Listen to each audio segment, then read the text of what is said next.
Nunggu Feby dulu kan, Kak.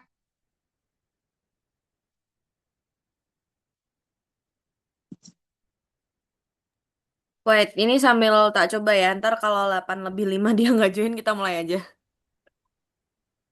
Oke.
Kita mulai aja ya, ini udah jam 8 lebih 5. Takut kamu malah kemalaman. Oke, aman, Kak. Oke, kita mulai. Wait, aku share screen dulu. Nah, karena ini tuh skenario yang dadakan, terus apa namanya, modulnya juga keluarnya lama, jadi ini aku bikin PPT-nya juga seadanya. Nah, nanti kalau misal ada tambahan aja, nanti aku tambahin di grup. Oke, jadi skenario 3 di sini adalah seorang laki-laki berusia 56 tahun datang ke IGD karena saat bangun tidur merasakan nyeri hebat pada telinga dan wajah sebelah kanan disertai mulut mencong. Bener yang kayak tadi kamu bilang di WA itu bisa, bisa banget dia sebagai salah satu tanda herpes. Bisa nanti namanya adalah Ramsay Hun, ya gimana sih bacanya Ramsay Hun syndrome. Atau bisa juga dia emang berkaitan sama, Ya.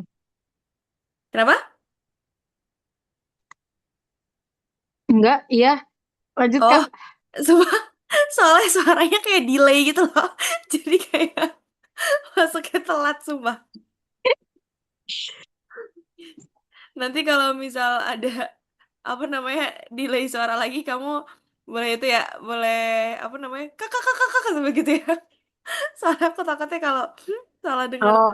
Eh, aku angkat tangan dulu aja kali, Kak. Ayo boleh, boleh. Raise Ayo hand. boleh, boleh. Boleh. Turunkan. Oke, gitu ya. Oke. Nah, kita lanjut. Nanti nih boleh kalau sambil mau buka modulnya juga nggak apa-apa. Soalnya emang sebenarnya karena kita belum tahu ya diagnosisnya tuh apa. Kita juga belum melakukan anamnesis lebih lanjut. Jadi ya data yang kita peroleh pasti akan lebih sedikit gitu. Jadi modulnya pun isinya kayak seputaran nervus facialis, seputaran mencong, seputaran nyeri gitu. Jadi sendiri-sendiri belum bisa digabungin. Nah, kita Hmm. masuk ke anamnesis. Di dalam anamnesis ini aku udah ngasih word. Di bagian atas sendiri ada word. Di situ udah lengkap anamnesisnya. Kayak anamnesis nyerinya. Di situ udah lengkap banget. Nah, ini di PPT ini adalah gambaran singkatnya. Yang pertama, jelas kita harus tanyakan dulu mengenai keluhan utama. OPQRST itu ada apa aja? Yang pertama adalah onset. Oh, itu untuk onset. Kita tanya, kira-kira nyerinya itu tuh sudah sejak kapan? Kalau misal dia itu bilang kalau bangun tidur, saya tiba-tiba mencong, misal gitu ya. Keluhan utamanya kan mencong sebenarnya ya, sama nyeri.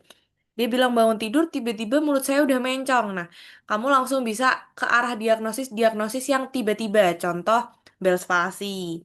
Bell's palsy itu kan wajahnya tiba-tiba merot. Terus Ramsayhan. Terus stroke. Jadi kalau misal onsetnya tiba-tiba, jadi bangun tidur tiba-tiba kayak gini. Nah, kamu langsung bisa fokus ke tiga diagnosis itu. Tapi kalau misal pasiennya bilang, oh enggak, bertahap, misal kayak udah sejak lama, udah dari 3 minggu lalu, atau kayak setiap minggu tambah parah, tambah parah, tambah parah, kamu bisa curiga ke tumor. Jadi kamu harus curiga dulu ke tumor. Nah, sebelumnya kamu bisa lihat area usia ya nih. Kan dia bilang nih, seorang laki-laki berusia 56 tahun. Sedangkan faktor risiko usia berupa usia lebih dari 50 tahun itu tuh dapat meningkatkan kemungkinan terjadinya stroke. Jadi kamu bisa lihat dulu. Oh, dia usianya di atas 50 tahun, ya kan? Dia usianya udah udah ke atas gitu ya, udah menengah ke atas. Oh, berarti kita bisa curiga penyakit-penyakit degeneratif, misal stroke. Jadi harus diperhatikan juga nih usianya. Bisa juga Ramsayhan, itu juga faktor risikonya usia. Kalau Bell's palsy bisa juga, tapi biasanya dia lebih sering menyerang usia-usia dewasa produktif ya dibanding usia menuju ke lansia gitu. Nah, tadi onsetnya kalau misal tiba-tiba, berarti dia ada Ramsayhan, Bell's palsy ataupun stroke.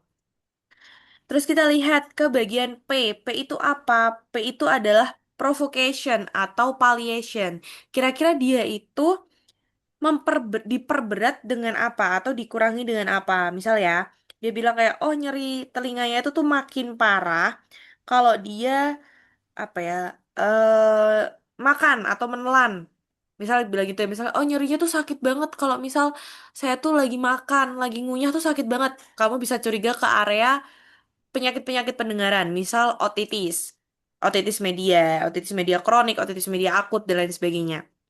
Tapi kalau misal ternyata dia bilang kalau nyerinya itu semakin berat kalau misal semakin berat ya gimana ya? Semakin bertambahnya waktu tuh semakin berat. Jadi misal dari jam 10 sampai jam 11 itu tuh nyerinya udah tambah berat kalau makin lama. Nah, itu kita bisa curiga ke Bell's palsy atau Ramsayhan karena Bell's palsy atau Ramsayhan rasa nyerinya itu tuh dia bertahap, nggak yang apa ya, nggak yang berat dari awal. Kalau emang ternyata berat dari awal itu biasanya berkaitan sama stroke. Jadi nyeri wajahnya tuh dari awal udah sakit banget. Oh, berarti bisa aja stroke nih. Gitu. Terus yang nyeri telinga misal ya, kita ke nyeri telinga karena dia kan nyerinya banyak ya. Ada nyeri telinga, terus ada nyeri wajah gitu kan. Ada banyak, makanya kamu harus tanya satu-satu.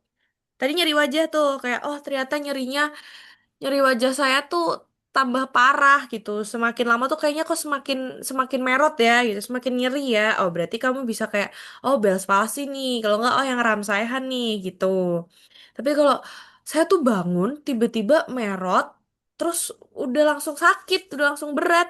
Berarti itu kenapa ya? Misalnya gitu. Oh, berarti kamu bisa curiga ke arah stroke. Karena stroke itu onsetnya tiba-tiba dan dia nyerinya itu langsung berat dari awal gitu. Jadi kamu bisa langsung curiga ke arah sana. Terus habis itu, kalau kita ke nyeri telinga. Nah, nyeri telinga misal, sejak kapan nyeri telinga, ya kan? Sejak kapan Pak nyeri telinga? Misal apa ya? Kapan ya? Misal nggak ada nyeri telinga. Misal ternyata nyeri telinganya itu cuman pas bangun tidur aja. Itu masih bisa ke arah Bell's palsy ataupun stroke. Tapi kalau nyeri telinganya menetap, ini harus benar-benar diperhatikan ya. Soalnya ini udah jadi apa ya? Kayak red flag. Ternyata nyeri telinganya itu bahkan sebelum mulut saya mencong, itu tuh udah nyeri telinga seminggu yang lalu atau 3 hari yang lalu. Udah itu pasti ramsayhan. Karena ramsayhan itu adalah salah satu yang kamu bilang tadi berkaitan dengan herpes, yang mana itu tuh salah satu red flagnya adalah nyeri telinga. Tapi kalau dia bilang, tapi nyeri telinganya tuh barusan banget, sebelum-sebelumnya nggak ada. Berarti kamu masih bisa curiga ke, oh bisa aja stroke ini atau oh bisa aja Bell's palsy itu masih bisa. Tapi kalau misal dia bilang nyeri telinga tuh menetap dari awal tuh udah ada, ya udah berarti kamu sudah tahu kalau itu tuh ramsayhan. Jadi nyeri telinga ini harus benar-benar ditanyakan. Nah, tapi balik lagi, nyeri telinganya ditanyain. Ya ini udah masuk ke apa namanya? Kualitas eh, karakteristik nyeri, ya ki atau dia tuh udah quality. Jadi karakteristik nyerinya tuh gimana? Oh, ternyata dia rasanya berdenyut. Kalau berdenyut, kamu harus curiga ke arah inflamasi. Misal otitis tadi, yang belakangnya itis-itis. Tuh. Tapi ternyata dia itu rasanya panas, terbakar. Ya, jadi kayak rasanya kayak kebakar atau kayak ditusuk. Nah, itu biasanya ciri khas dari ramsayhan. Gitu. Atau kalau nyerinya kayak disetrum gitu. Nah, itu namanya bisa ke arah trigeminal, neuralgia trigeminal. Itu nanti di Word aku udah ada lengkap, kamu bisa lihat di situ. Terus tanyain R itu radiation dia nyerinya menjalar nggak? Kalau dia nyerinya menjalar, ya berarti bisa aja Bell's palsy, karena nyerinya menjalar sampai depan, Bell's palsy. Nyerinya menjalar sampai depan juga bisa ramsayhan, itu bisa. Jadi perlu ditanyakan. Severity ya, jadi S itu keparahan, ditanya 0 sampai 10 skalanya berapa, kayak gitu. Itu subjektif, jadi nggak bisa memberikan contoh.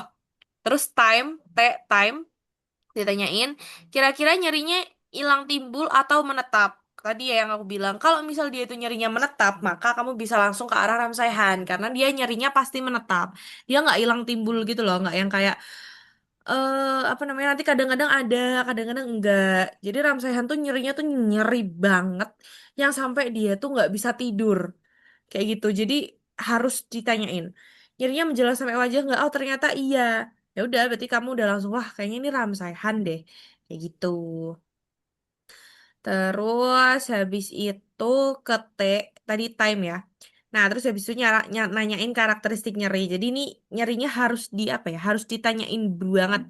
Kayak misal nih, nyeri apa ya? Tadi ya, nyeri telinga tadi, terus habis itu nyeri wajah, terus nyeri menjalar tadi, nyeri menetap gitu ya. Terus apa lagi ya kalau nyeri? Sebenarnya udah sih, kamu pakai keluhan utama OPT RST itu udah bisa menggambarkan karakteristik nyerinya. Itu biasanya kalau misal ada nyeri-nyeri tambahan, misal kayak ada nyeri di tempat lain gak Bu? Nyeri sekalian review sistem, kayak gitu. Itu bisa pakai karakteristik nyeri.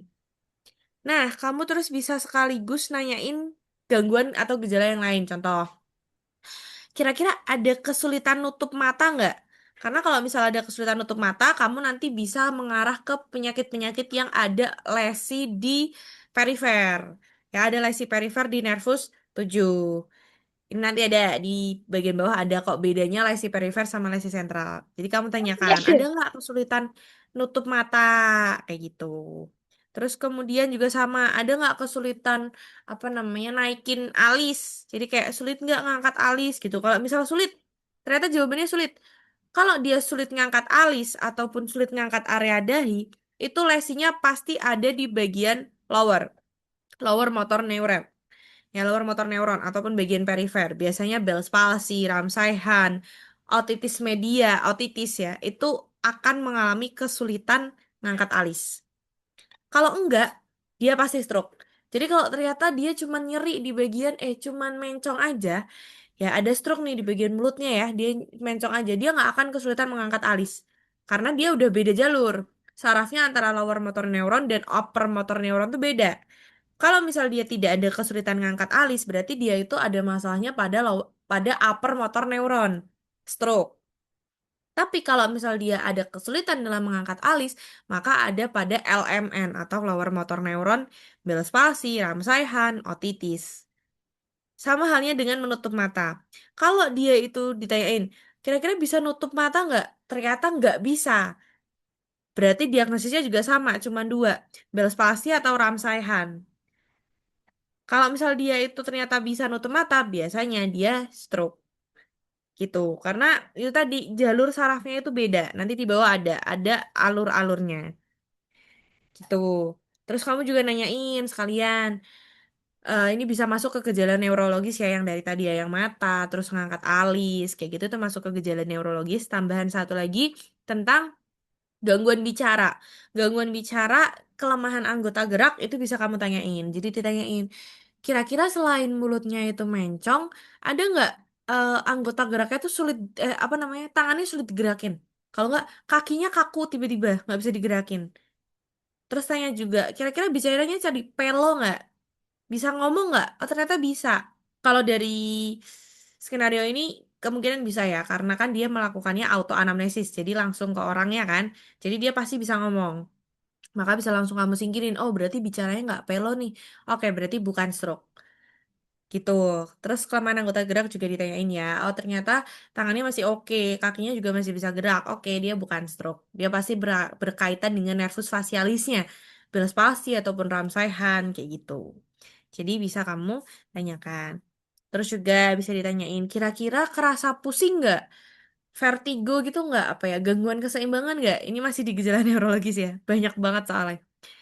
eh Jalannya gimana gitu, sempoyongan nggak, pusing nggak? Kalau ternyata jawabannya sedikit sedikit pusing gitu ya, atau kayak iya kayaknya saya muter-muter nih, berarti dia Ramsay-Hunt. Kenapa? Karena Ramsay-Hunt itu kan herpes yang mana dia tuh sampai ke area telinga kan. Nah padahal di telinga itu kan ada keterlibatan vestibular ya kan, ada saraf-saraf vestibular di situ yang berkaitan dengan keseimbangan. Jadi kalau misal Ramsay-Hunt ini kena, ya mau tanya apa? Boleh.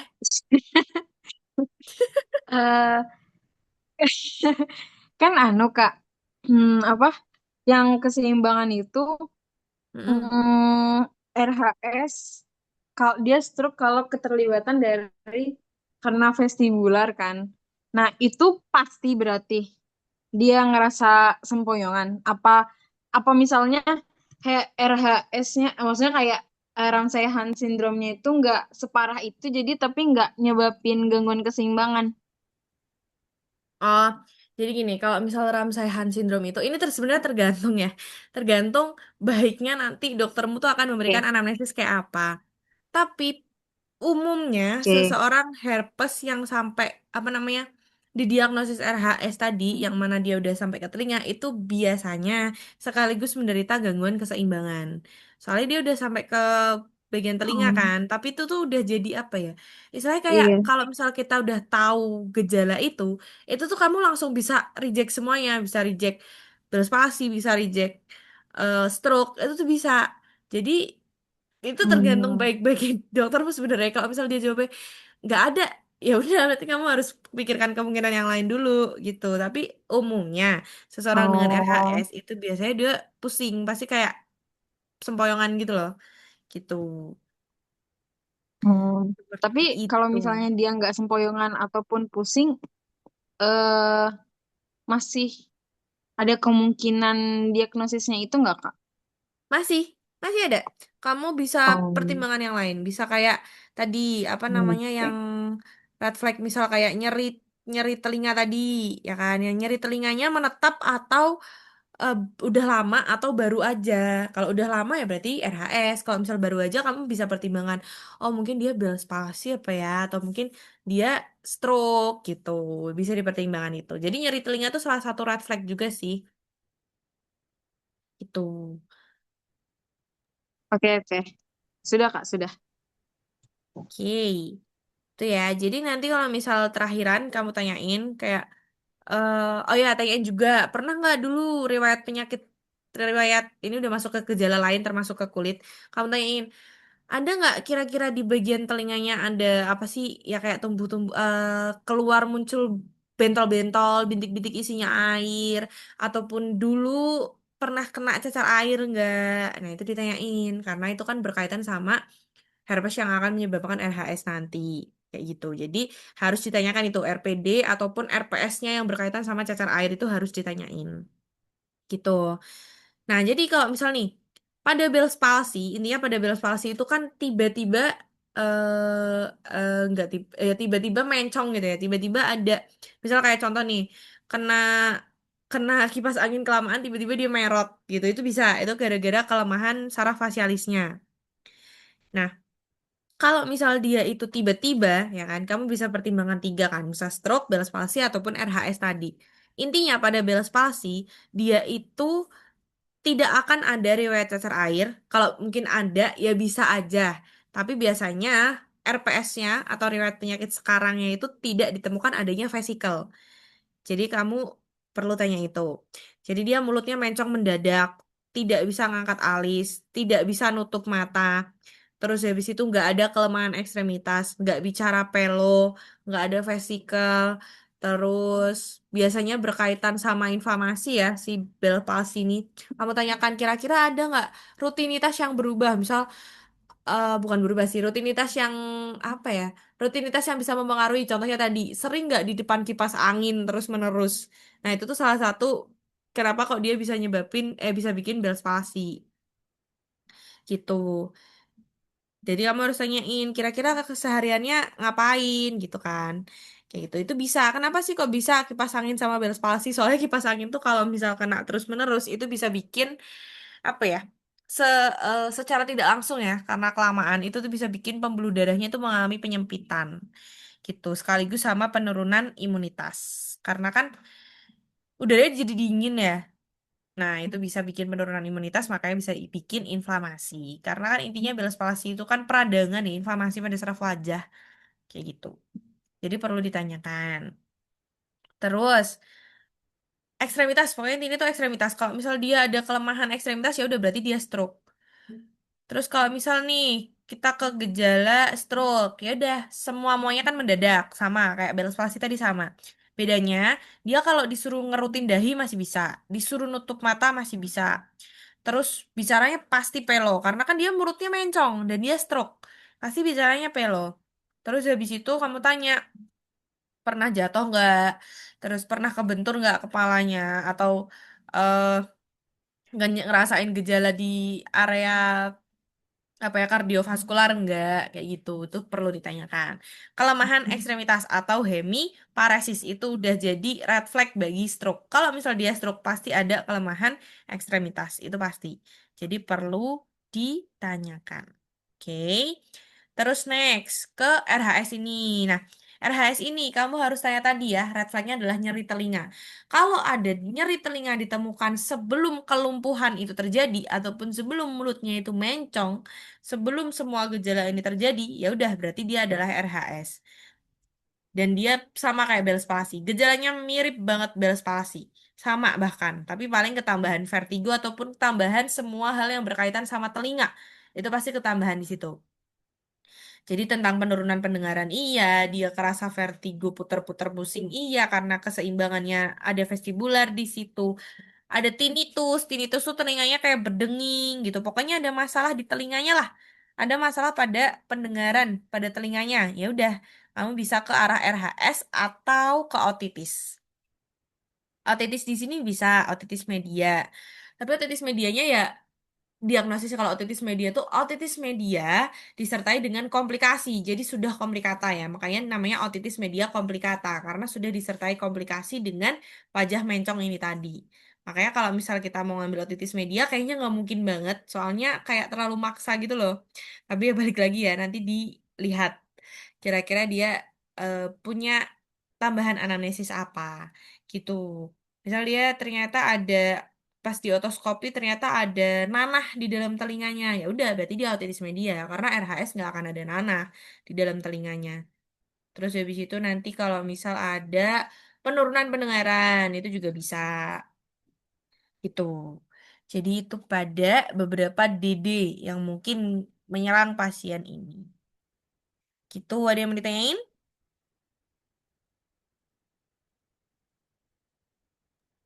Ada. Ada. Oke, aku lanjut ya. Vesikel, Kenapa? vesikel di telinga itu apa, Kak? Vesikel tuh itu. Vesikel di telinga itu Vesikel tuh ini loh, kalau kamu cacar air, vesikel tuh nanti kalau ini sekalian belajar kulit, nanti ke di kulit juga ada. Vesikel tuh kayak apa ya? Kalau kamu nggak pernah, jangan apa sih? Pernah cacar air nggak sih? Nggak pernah ya? Ini apa ya? kayaknya pernah, Kayak kalau kena tapi masih panas, kalau kena bayi. apa? Kalau kena panas, kalau kena luka bakar, itu kan luka bakar kan ada airnya kan itu. Nah, tapi Kayak vesikel itu nanah tuh kah? kenapa?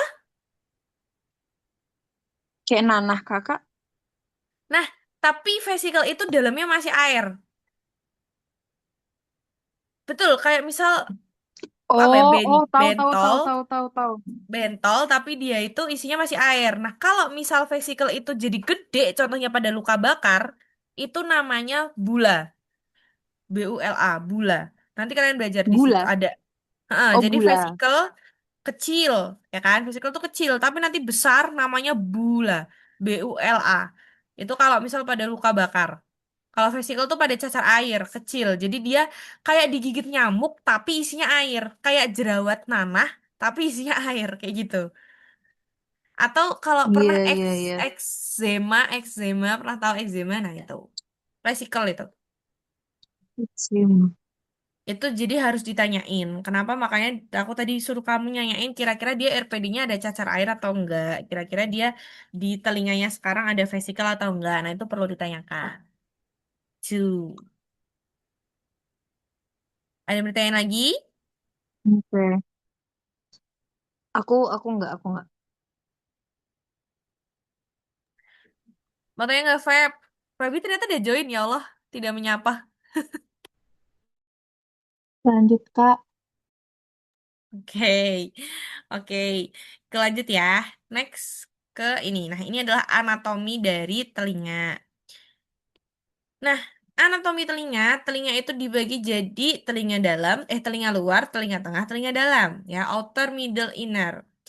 Pada telinga luar atau outer ear, ini tuh terdiri dari daun telinga dan juga separoh kanal. Apa sih separoh?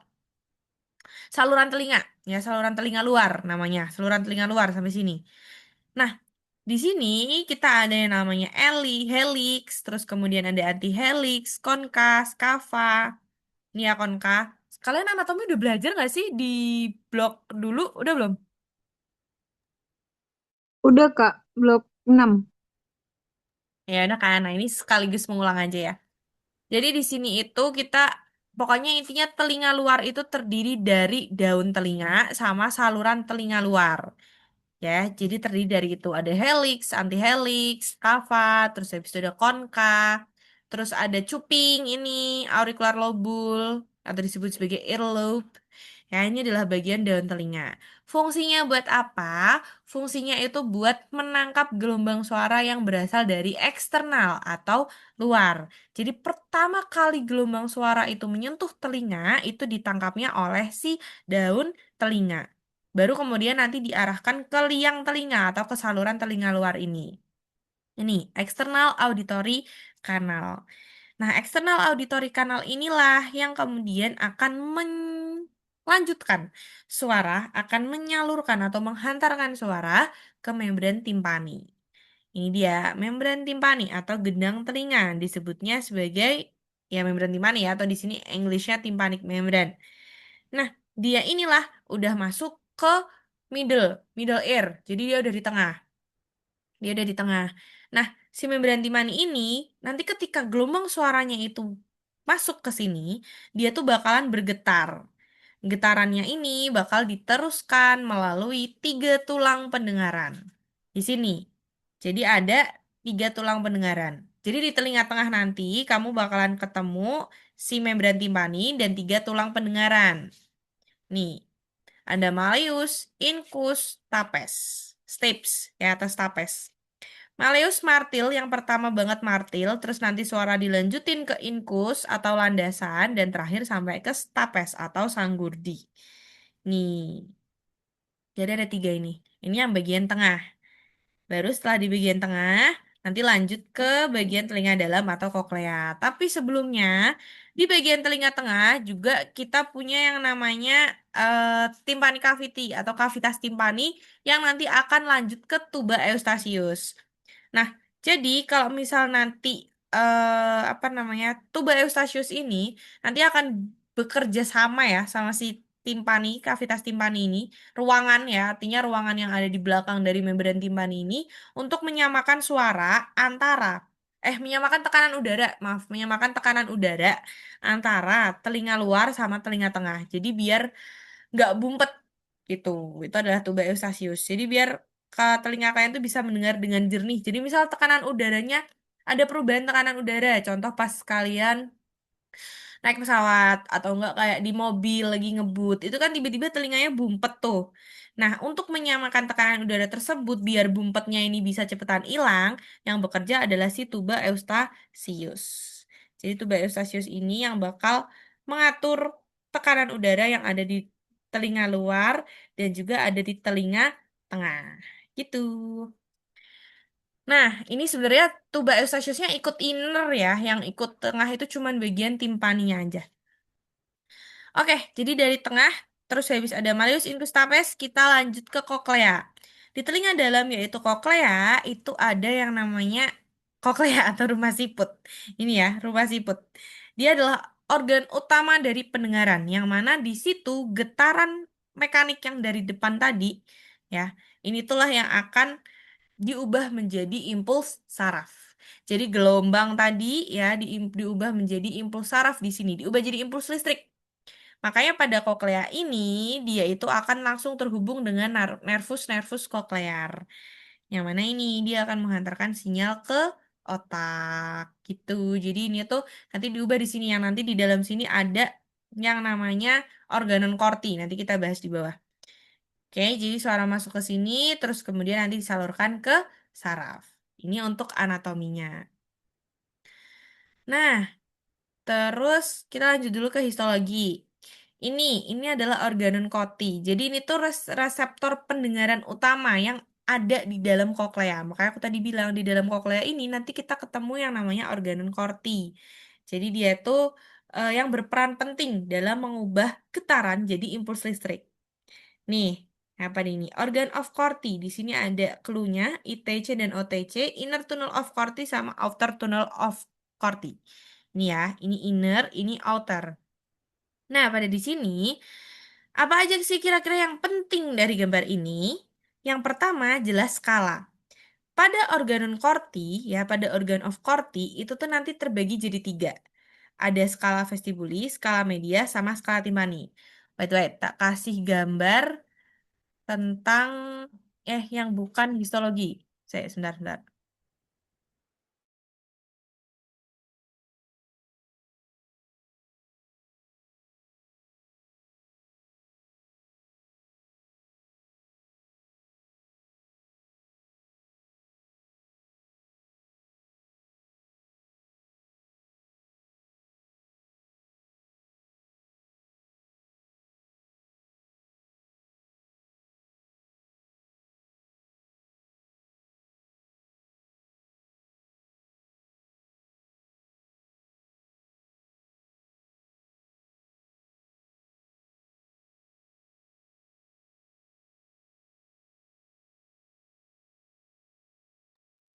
Nah itu ya guys, itu udah ada tiga skala ya yang aku kirimin itu. Biar kalian punya gambaran aja sih, maksudnya tuh bentukannya tuh akan seperti apa. Oke, jadi yang pertama di atas sendiri itu ada yang namanya skala vestibuli. Dia adalah ruang paling atas dari koklea. Oke, jadi di dalam koklea itu gambarnya yang kayak tak send di WA. Itu di dalam koklea tuh kayak gitu, tapi ini versi histologinya. Pada skala vestibuli, dia itu adalah ruang paling atas yang isinya adalah cairan perilimfa. Jadi isi dari cairan dari vestibuli ini tuh adalah cairan perilimfe. Yang mana gelombang suara yang mau diubah jadi impuls listrik pertama kali itu masuk ke skala vestibuli. Terus baru kita ke skala media. Di skala media sini, dia itu adalah bagian dari tengah yang mana dia berisi dari endolimfa. Endolimfa. Ya, endolimfa sama yang mana dia tuh adalah tempat dari organon korti. Organon korti itu yang mana sih, Kak? Ini loh. Nih, yang segede ini itu organon korti. Nah, organon korti, organ of korti ya nyebutnya sama aja. Jadi segini tuh namanya organ korti. Dia letaknya ada di skala media. Oke, jadi skala media itu di tengah. Makanya kalau yang di gambarku itu, yang digambar bukan histo, itu kelihatan kalau dia itu ada organ of korti di situ. Terus habis itu kita belum bahas organ of corti-nya dulu, kita ke skala bawah dulu yaitu skala timpani. Skala timpani ini adalah ruang paling bawah di dalam koklea, yang mana dia akan membantu penghantaran gelombang suara ya menuju ke area saraf. Jadi nanti dia akan membantu, turut membantu. Nah, terus habis itu ada apa lagi? Di sini ada mana ya? Kok hilang gambarnya?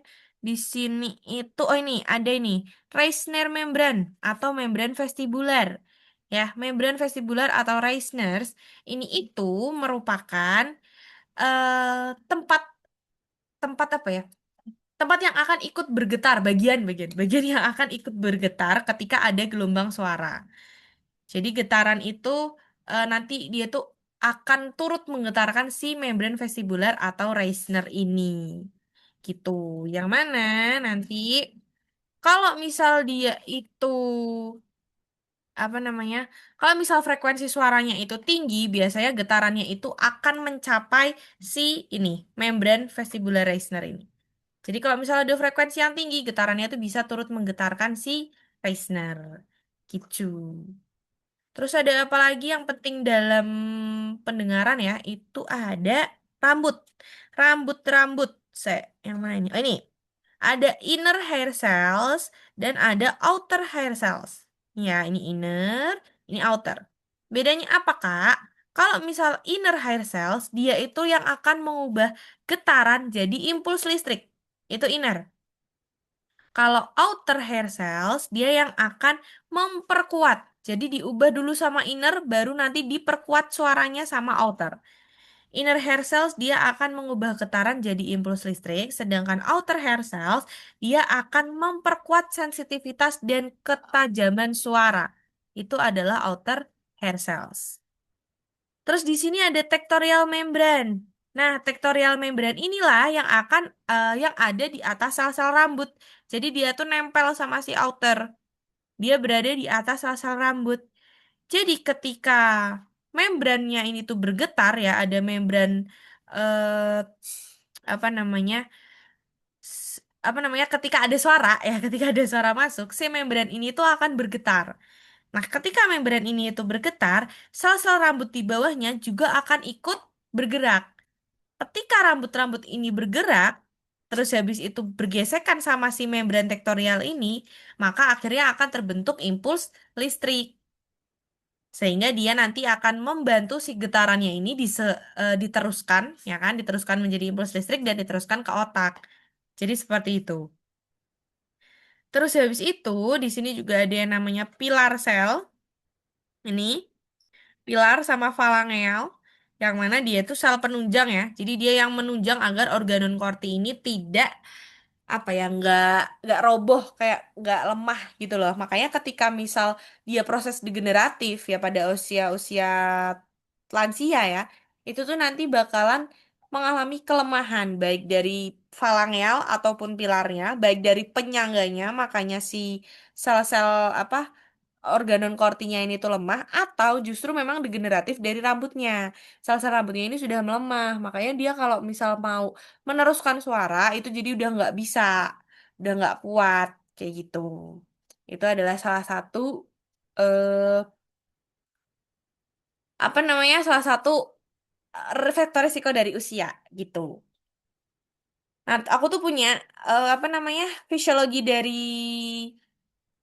pengubahan impuls koklea punyanya si siapa? Ninja Nerd nanti tak kasih YouTube-nya. Itu jelas banget. Kalian kalau misal bingung pada sama penjelasanku ini, nanti kalian kalau mau mengulang lewat YouTube itu bisa. Nanti aku kasih. Kayak gitu. Itu untuk penjelasan dari histologinya secara singkat. Ya, gitu. Ada yang mau ditanyain?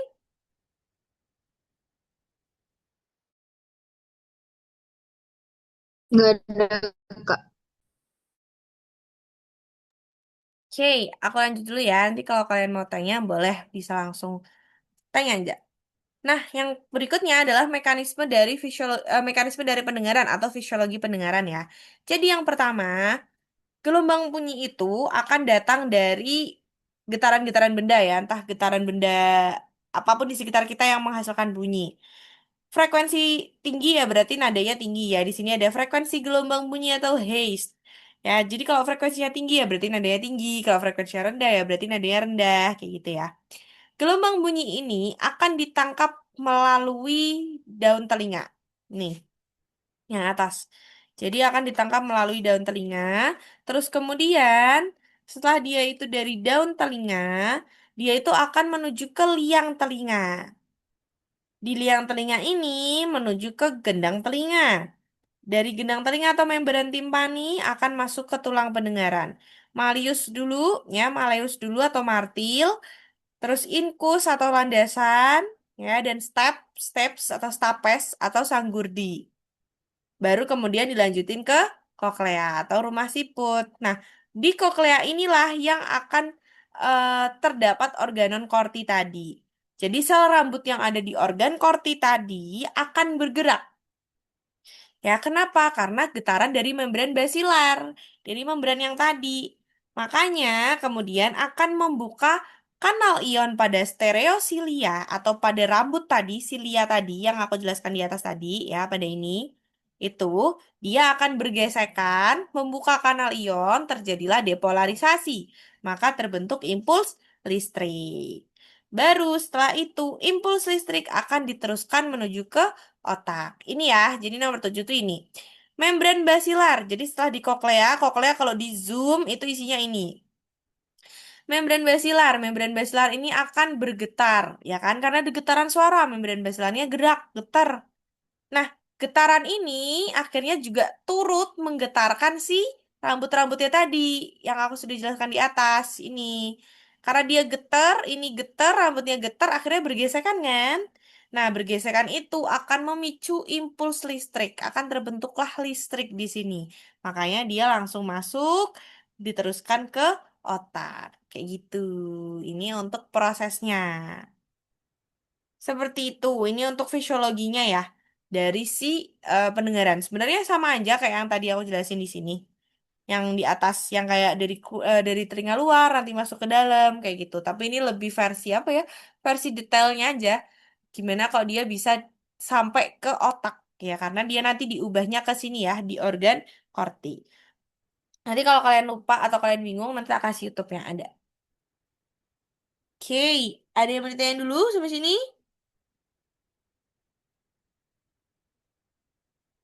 Ada yang mau ditanyain dulu? Aku tidak.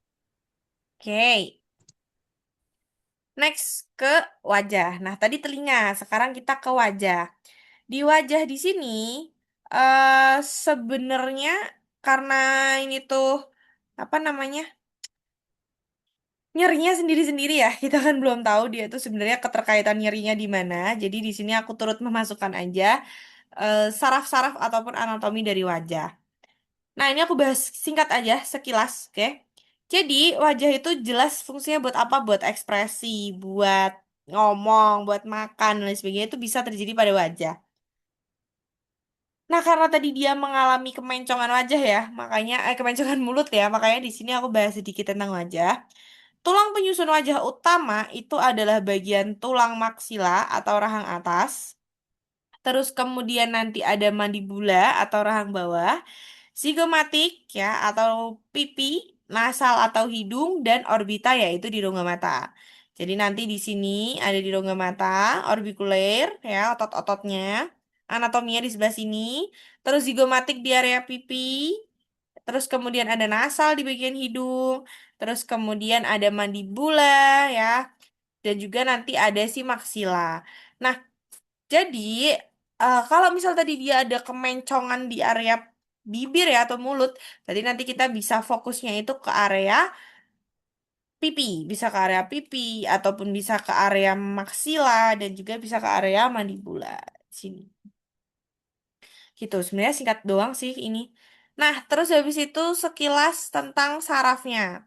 Saraf-saraf yang mempersarafi wajah itu ada apa aja? Yang pertama itu ada saraf fasial, jelas ya. Ada saraf fasial. Ini tuh kayaknya bahasanya bahasa bukan English deh kayaknya atau apa ya? Soalnya kayak asing gitu. Ini ya, ini mandibula.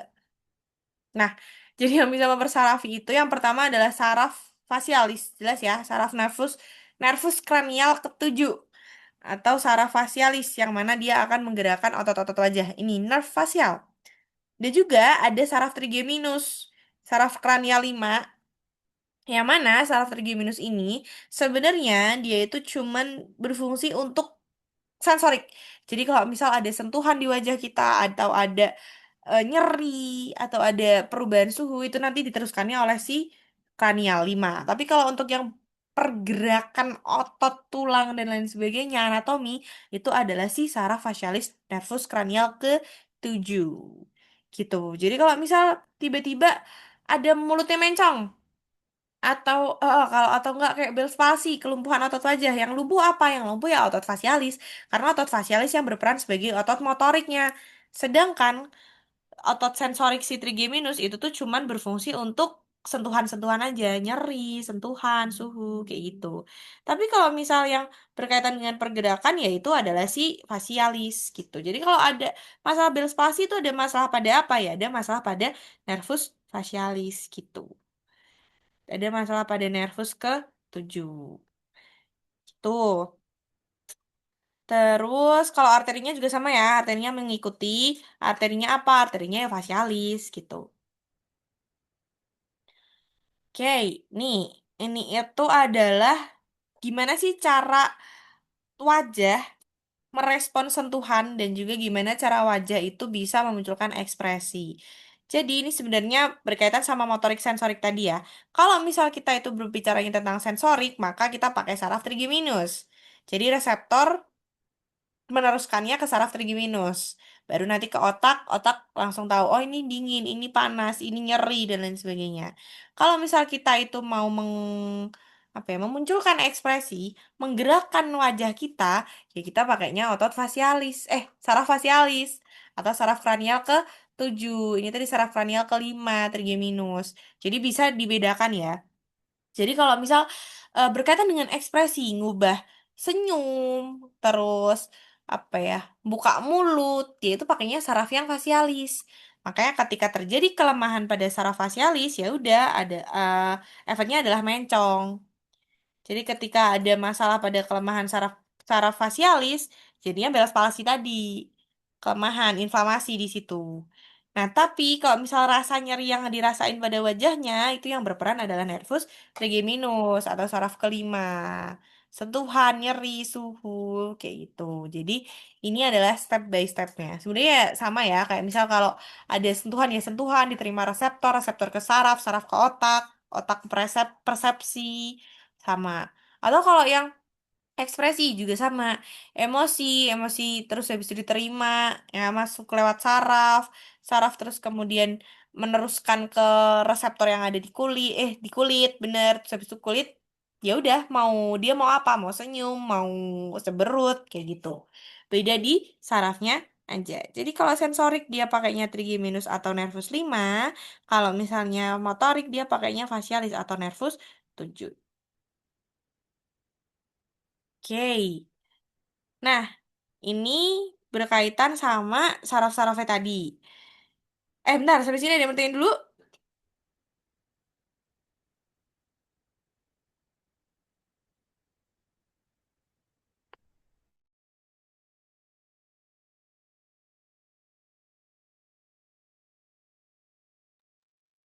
Enggak Oke, kok, kalau nggak ada Kak yang Neng. ditanyain.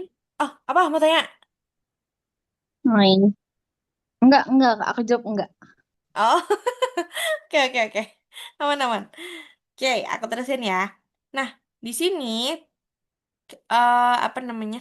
Ini tuh berkaitan sama kayak hubungan, sebenarnya lebih ke hubungan nyeri sama mulut mencong sih. Jadi kan kenapa sih wajah itu bisa mencong ya karena ada kelemahan pada otot facialis intinya kayak gitu. Saraf facialis intinya kayak gitu ya.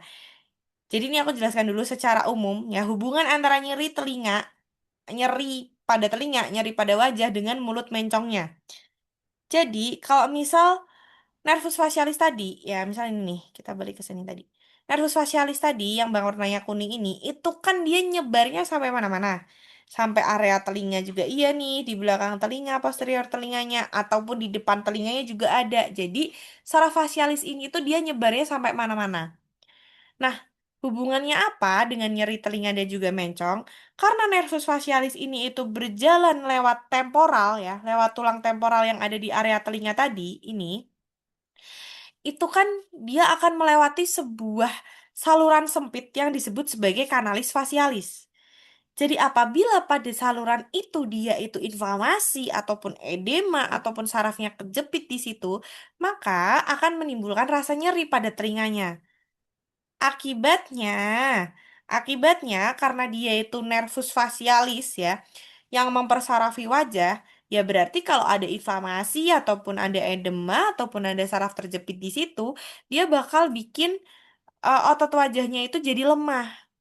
Otot wajah kanannya jadi lemah, sudut mulutnya jadi tertarik, ya kan, ke arah sisi yang sehat. Terus habis itu mulutnya tampak mencong, kayak gitu. Terus nyarinya dari mana, Kak? Nyarinya itu cuman gara-gara dia itu deket sama telinganya. Ini tanpa kita tahu ya kalau di situ ada herpes. Jadi ini cuman tahu kalau saraf ini tuh kena inflamasi, Bell's palsy ini ceritanya. Jadi sarafnya kita cuma tahu pure kalau sarafnya itu tuh kena inflamasi, udah gitu doang.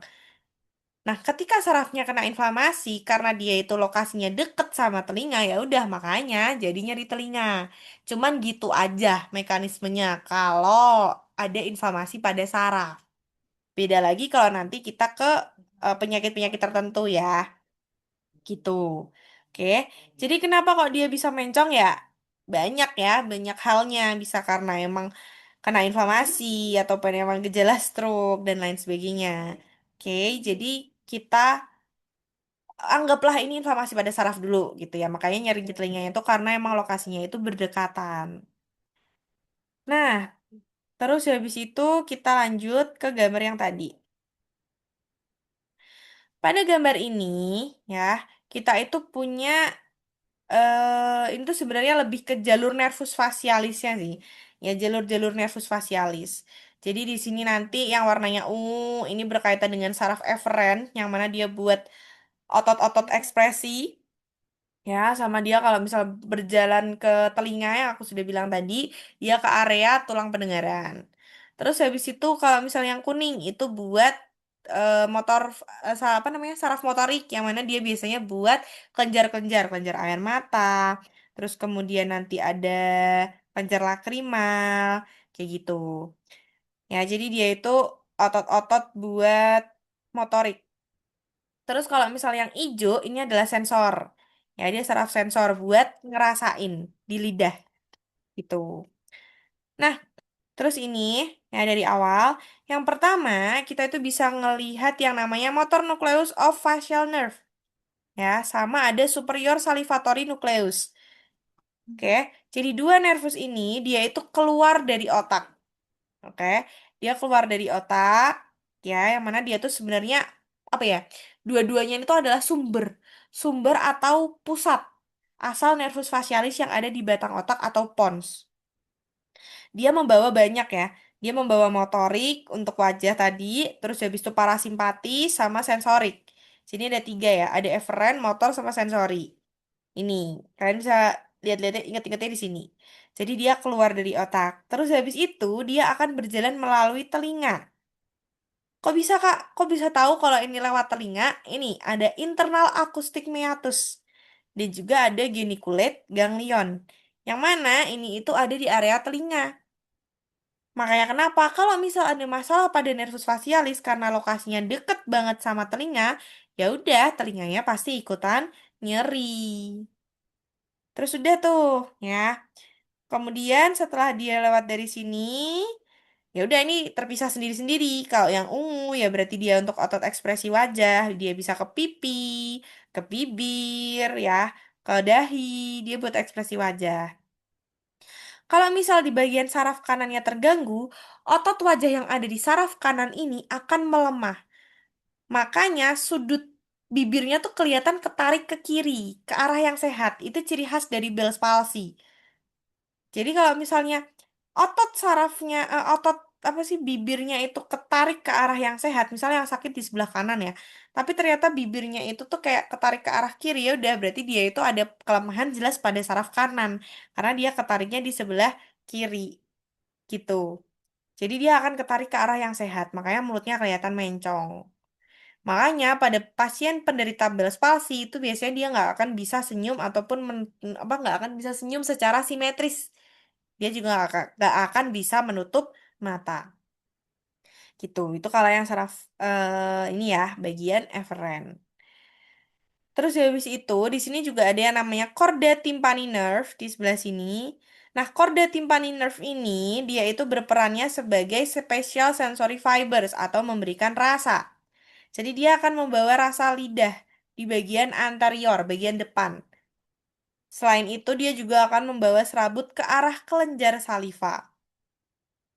Jadi kenapa? Karena si nervus facialis ini ngelewatin telinga tengah, tepatnya di dekat timpani tadi ya, di dekat membran timpani, makanya inflamasi saraf itu, apabila ada inflamasi saraf pada facialis, itu tuh akan membuat rasa nyeri pada telinga, termasuk rasa penuh juga di telinga, atau memang hipersensitivitas terhadap suara.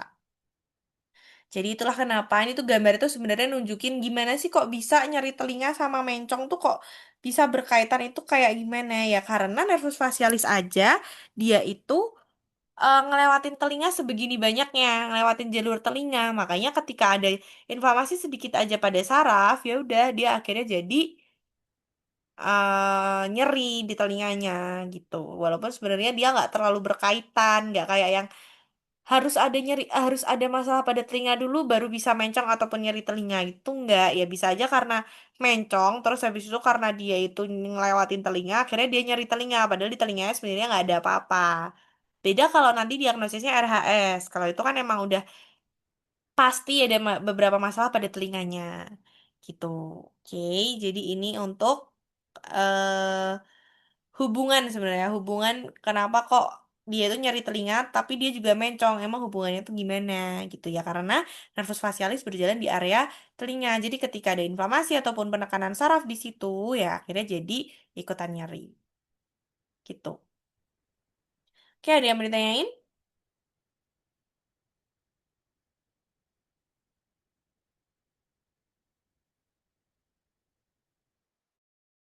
oke boleh Naiza. Berarti Kak, eh kalau ngejelasin, aku kan sambil ngelihat anu ya Kak, apa ngecari yang buat kalau misalnya dia apa sih penyakit apa rem sehan kan. Mm-mm.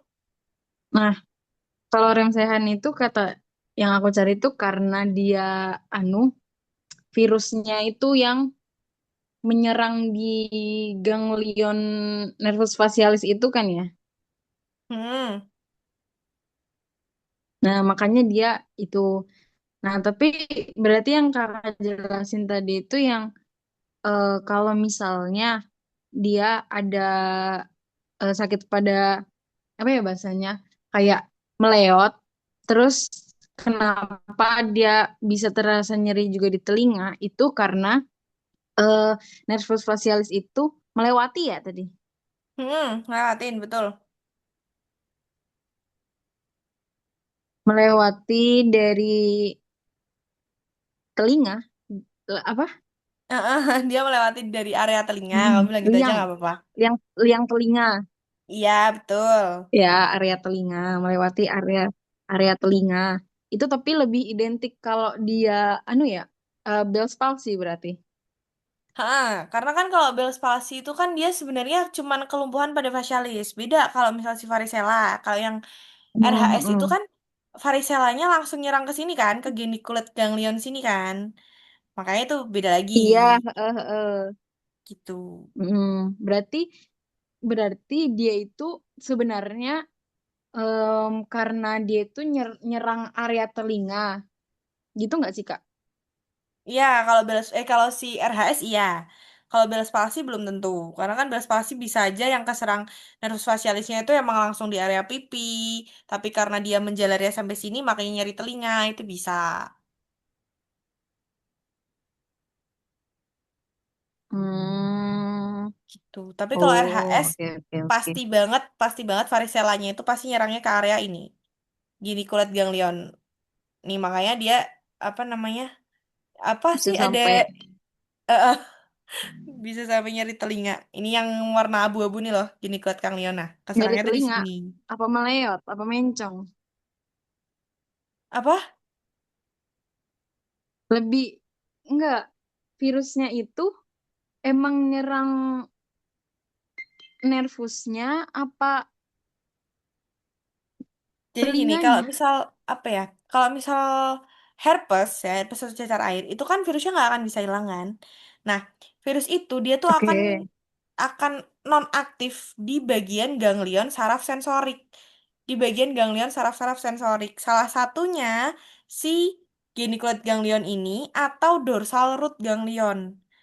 Nah, ketika terjadi suatu keadaan di mana imunitasnya itu menurun, misal ada proses degeneratif, ataupun memang ada penyakit kronik, ataupun ada stres, virus yang emang tadinya dia itu ada dan tidur di area ganglion ini, entah tadi di dorsal root ataupun di geniculate ganglion ini, dia tuh akan aktif lagi. Makanya akhirnya virusnya langsung nyerang ke nervus. Akibatnya di area ini inflamasi gitu. Makanya nanti dia akan jadi mencong. Kalau Bell's palsy itu dia kelumpuhan. Jadi eh, dia nggak nyerang di sininya. Dia bisa nyerang dimanapun sebenarnya kalau Bell's palsy. Jadi bisa menyerang di area pipi langsung. Seringnya itu adalah menyerang nervus facialis di area pipi. Di area pipi dan mandibula. Gitu. Jadi memang virusnya ya benar, virusnya emang langsung menyerang si genikuletnya langsung gitu. Makanya dia bisa bikin mulut mencong gitu. Aku masih nggak ngerti. Kan tapi dia nyeri telinga dulu kan, Kak? Ya, dia nyari telinga dulu. Sebenarnya nggak gimana ya? Sebenarnya itu hal yang beriringan sih. Jadi kalau misal dia itu RHS itu kan terjadi akibat virusnya itu aktif lagi. Nah, virus yang aktif lagi ini biasanya akan disertai dengan vesikel-vesikel. Nah, vesikel-vesikel ini itu akan berkesinambungannya itu dengan si nyeri telinganya tadi. Karena dia keserangnya di geniculate, ketika virusnya aktif terus nyerang ke geniculate, dia bakalan nyeri telinga duluan. Karena sarafnya tadi dia deket banget sama telinga, ya kan dia deket banget sama liangnya. Makanya dia bakal nyeri telinga duluan. Baru kemudian setelah dia nyeri telinga, biasanya kalau nanti anamnesis disebutkan ya, itu akan mulai muncul vesikel-vesikel telinga. Jadi di liang telinganya bakal langsung muncul vesikel-vesikel. Bakal muncul kayak cacar air gitu.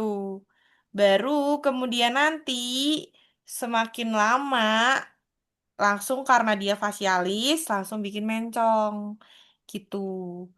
Nyari telinganya itu ya bisa dua, bisa dia karena emang dia itu nyerang ke sarafnya sama ya karena dia ada vesikelnya. Karena vesikel itu kan nyeri ya gitu. Jadi nyerinya itu bisa disebabkan karena dua itu. Tapi yang jelas memang karena ada masalah di fasialis bagian si geniculate ganglion tadi.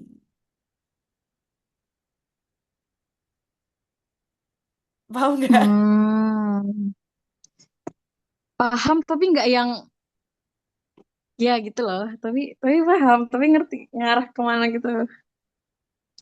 Gitu. Jadi kalau Iya misalnya iya nanti iya. Oke, lanjut dulu Ramsay, aja Kak, lanjut dulu aja. oke. Jadi kalau misalnya nanti Ramsay ya kita dalami Ramsay ya. Soalnya ini bener-bener bingung ya dia tuh apa ya. Soalnya cuman gitu doang ya. Tapi kalau kemarin kamu dapat clue-nya herpes ya berarti ini pasti Ramsay. Ramsay Hunt syndrome. Iya, soalnya itu dosennya ngomong gini, kalian skenario keberapa, terus kayak udah telinga belum, terus oh ya, nah itu pas banget di slide herpes kan.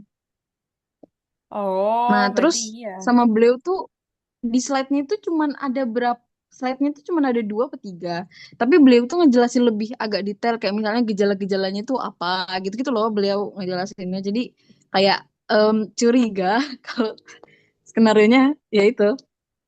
Kayaknya iya sih berarti. Soalnya ini kayaknya kalau apa namanya kalau otitis media dan sebagainya kayaknya enggak deh. Bener ini. Biasanya bisa RHS. Nih, tak Hmm. share Oke. YouTube yang varicella. Ini soalnya mereka berkesinambungan sih. Soalnya kalian harusnya ya kalau misalnya mau ini itu tuh kulit dulu harusnya baru ini. Harus kalian udah belajar Iya, kulit-kulitan belum sih? herpes sudah, tapi belum yang baru-baru masuk gitu loh Kak, kuliah kulit tuh. Padahal kulit tuh paling ini harusnya harusnya duluan ya. Kalau misalnya ini herpes ya berarti ini.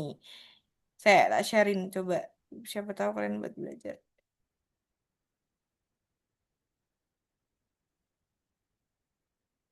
Oke. Nanti kalau kalian masih bingung bisa WA ya tentang ini terkait RHS. Soalnya aku mau menjelaskan lebih detail tuh karena aku kayak bener RHS nggak ya? Soalnya begitu tadi modulnya keluar kok modulnya gambarnya THT. Jadi kayak kok THT ya? Jadi nanti kalau misal ada informasi apa kalian boleh WA ya. Oke, aku lanjut dulu berkaitan ke berikutnya. Nah, ini dia itu gimana sih lebih ke gimana kok dia bisa mencong. Ini adalah Bell's palsy harusnya. Oke, ini sebenarnya part of dari Bell's palsy itu bisa seperti ini. Ketika terjadi peradangan atau kerusakan pada saraf fasialis, maka impuls saraf ke otot wajah akan terganggu, sehingga akan terjadi lemah atau lumpuh di sebagian yang memang terkena. Ketika memang dia udah nggak bisa gerak yang normal, jelas kalau misalnya dipakai senyum, otot yang sehat akan lebih apa ya, lebih narik kuat daripada yang nggak sehat. Makanya nanti dia jadi simetris, nggak simetris, jadi asimetris dan tertarik ke arah otot yang lebih sehat, kayak gitu. Sehingga mulutnya ya udah dia akan moncong ke sisi yang sehat. Ini lebih ke beres palsi. Kalau misal berkaitan dengan RHS bisa, tapi ini buat patof yang mulut mencongnya aja. Kalau misal RHS dari awalnya panjang banget, karena kan nanti dia berkaitan sama virus gitu. Nah, ini sebenarnya buat DDDX-nya ya, yang mungkin bisa aja me- membantu kalian besok. Intinya kuncinya adalah ada di anamnesis sih sebenarnya. Jadi apabila dia itu Bell's palsy, ini ya, jadi onsetnya itu akan mendadak, terus kemudian dia itu ketika bangun tidur langsung ya, dadakan banget. Ya, dia sedang mendadak itu, terus kemudian nanti dia itu akan mencong unilateral itu salah satu karena Bell's palsy itu nggak mungkin dua-duanya, jadi pasti salah satu. Terus kemudian ini sebenarnya ada tambahan kalimat di bawah tapi kepotong, yaitu nyeri, nyeri di bagian telinga ataupun wajah karena memang inflamasi dari nervus facialis. Gejala khasnya adalah tidak bisa menutup mata, dahi tidak bisa berkerut, dan air liurnya itu menetes. Kenapa? Karena dia itu ada kekakuan kan di mulut, jadi mulutnya kayak sulit buat menutup. Makanya bisa berpotensi air liurnya tuh netes. Terus yang RHS atau Ramsay-Hunt syndrome, ini nyeri telinga hebat, ya jelas, dia pasti disertai dengan nyeri telinga yang parah banget dan juga paralisis ya, jadi kaku wajah di bagian perifer karena reaktivasi dari ini bawahnya ada nanti tak share aja lah varicella reaktivasi dari varicella zoster pada geniculate ganglion. Jadi memang ada varicella zoster di situ yang akan menyerang geniculate ganglion. Gejala khasnya pasti ada vesicle ini. Ini pasti. Dan juga vertigo. Tapi aku bilang balik lagi, anamnesis kalian nanti didapatkan apa aja. Next stroke. Stroke ini juga tiba-tiba, ya. Terus kemudian biasanya pasti disertai dengan kelemahan anggota gerak dan bicara pelo. Dahinya masih bisa nutup, terus kemudian matanya juga masih bisa nutup. Nih, otitis media dengan komplikasi neuritis facialis. Ya karena nyeri telinga, dia nyeri telinga. Ya, dia tuh nyeri telinga duluan, terus habis itu karena dia ada inflamasi di telinga, misal ada infeksi bakteri apa ya, bakteri atau virus apapun, dia itu yang akhirnya bikin virusnya itu tuh menjalar sampai nervus facialis baru kemudian mengiritasi. Jadi awalnya itu otitis media dulu, baru kemudian dia akan ada komplikasi pada sarafnya.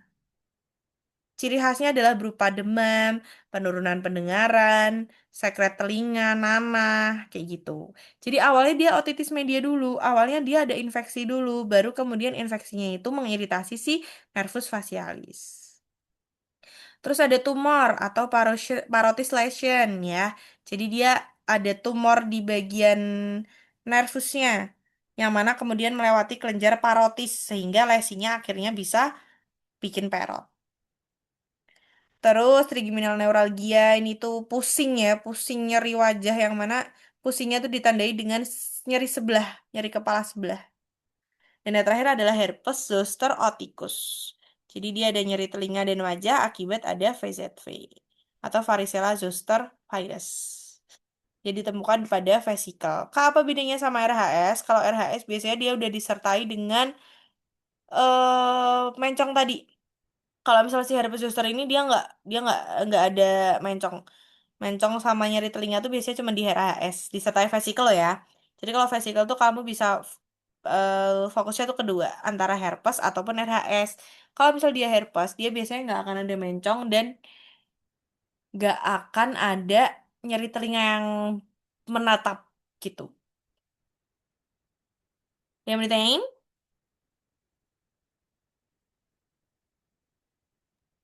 Tidak ada. Oke, next. Nah ini tuh tuh perbedaan antara lesi di sentral ataupun di perifer, upper motor neuron ataupun lower motor neuron. Jelas lokasinya akan berbeda ya. Ini lokasi lesinya. Ini juga kepotong ya Allah, kenapa sih Canva?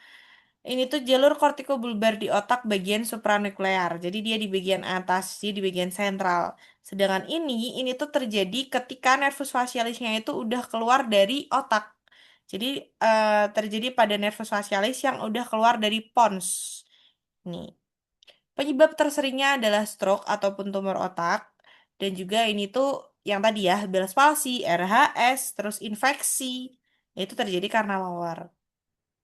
Bagian wajah yang terkena itu hanya wajah yang bawah atau bagian kontralateral. Sedangkan si lesi perifer ini bisa di seluruh sisi wajah. Ini gejala-gejala yang sudah aku sebutkan tadi. Dahi, mata, mulut mencong, itu apa namanya? Kalau misal pada dahi dan menutup mata itu yang bisa cuman di stroke ya ataupun di bagian upper motor neuron. Sedangkan di bagian lower motor neuron udah sulit. Sedangkan mood mencong dia ada di dua-duanya.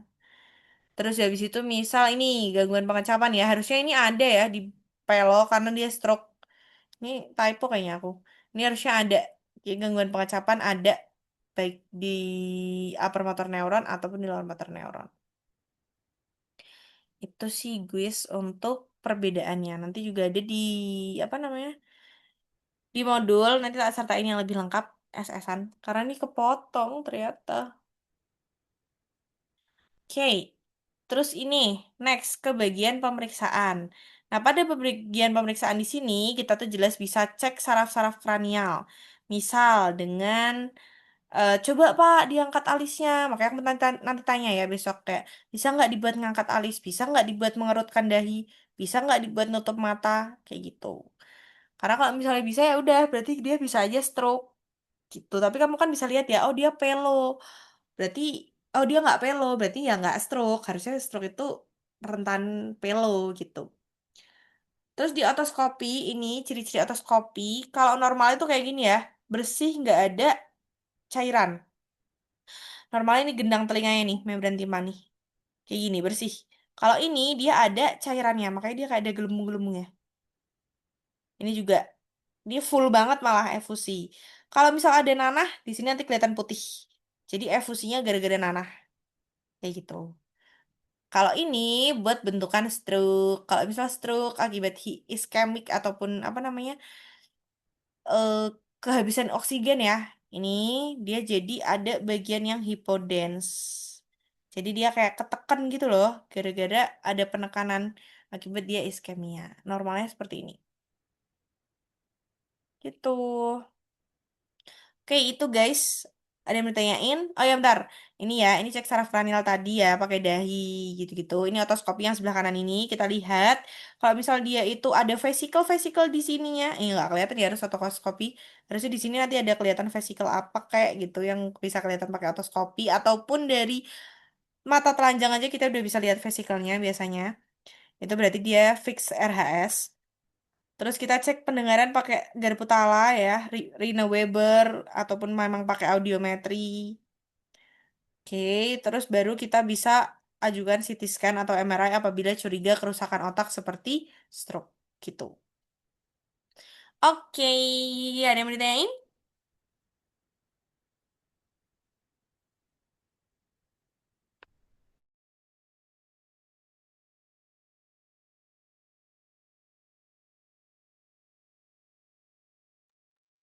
Apakah ada yang mau ditanyakan? Untuk keramsaihannya, ini aku kirim di grup ya. Tidak ada sih. Benar, ntar kalau ada WA aja lah, PC nggak apa-apa. Kalau kalian masih bingung di chat WA, gak usah di grup kalau malu, nggak apa-apa sumpah. Di chat PC aja, oke? Besok begitu udah kelar anamnesis langsung kirimin. Soalnya ini memang bergantung pada anamnesis besok hari. Karena ini benar-benar gak tahu dia ke arah kemana. Kalau memang herpes ya berarti benar dia adalah RHS. Ini tak share YouTube-YouTube guys. Nanti kalian bisa lihat di WA. Oh my God, Oke. thank you, Kak. Oke, nanti kalau ada pertanyaan pokoknya PC ya, jangan malu-malu, nggak usah malu-malu, please WA aja. Oke, Oke. kalau gitu aku izin akhiri ya guys. Ini nanti ada recordnya. Terima kasih sudah mendengarkan aku dengan baik. Aku tutup. Wassalamualaikum warahmatullahi wabarakatuh. Waalaikumsalam warahmatullahi wabarakatuh. Terima kasih, Kak. Sama-sama, semangat Izin ya. izin live. Oke. Bye-bye, Kak.